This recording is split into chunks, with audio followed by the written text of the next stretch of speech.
महर्षि अरविंद का जन्म 15 अगस्त 1872 को कोलकाता में हुआ था।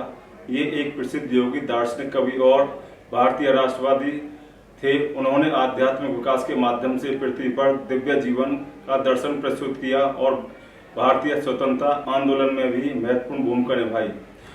अरविंद घोष के जन्म एक उच्च परिवार, बंगाली परिवार में हुआ था। इनके पिता श्री कृष्णधन घोष थे, जो कोलकाता में एक प्रसिद्ध डॉक्टर थे। वो चाहते थे कि अरविंद पश्चिमी शिक्षा प्राप्त करें। इसी उद्देश्य से उन्होंने बहुत कम उम्र में उन्हें इंग्लैंड भेज दिया गया ताकि वो पश्चिमी शिक्षा प्राप्त कर सकें। उन्होंने लंदन के सेंट पॉल कॉलेज तथा कैम्ब्रिज के किंग्स कॉलेज में पढ़ाई प्राप्त की।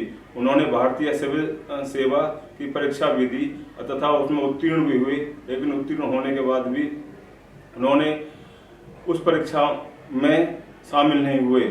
सन 1893 में अरविंद भारत लौट आए और बड़ौदा राज्य के विभिन्न पदों पर कार्य किया। उन्होंने उपप्रधानाचार्य जी के पद पर भी कार्य किया और महाराजा के सचिव के पद पर भी शामिल रहे।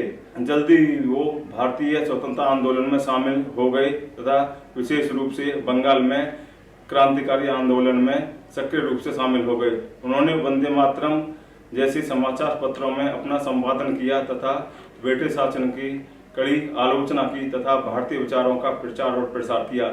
उस समय अलीपुर में एक बम विस्फोट हो गया था, जिसके कारण उन्हें गिरफ्तार कर लिया गया तथा बाद में इन्हें जेल से रिहा कर दिया गया।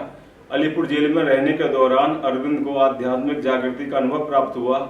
जेल से छूटने के बाद उन्होंने राजनीति से संन्यास ले लिया और पांडिचेरी चले गए। उन्होंने अपना पूरा जीवन आध्यात्मिक साधना और लेखन में बिताया। उन्होंने एकीकृत योग, इंटीग्रल योगा नामक एक आध्यात्मिक प्रणाली विकसित की, जो जीवन के सभी पहलुओं को शामिल करती है। उनके प्रमुख कार्यों में द लाइफ डिवाइन तथा सिंथेटिक ऑफ योग शामिल हैं। अरविंद ने भारतीय दर्शन और आध्यात्मिकता के क्षेत्र में एक नया दृष्टिकोण दिया। उन्होंने राष्ट्रवाद, शिक्षा, सामाजिक सुधारों के क्षेत्र में भी महत्वपूर्ण योगदान दिया।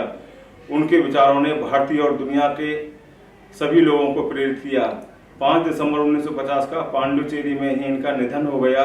उनके पार्थिव शरीर में दिव्य आभा बनी रहे, इसके कारण उनका अंतिम संस्कार नहीं किया गया तथा उन्हें उन्हीं के आश्रम में समाधि दे दी गई। धन्यवाद।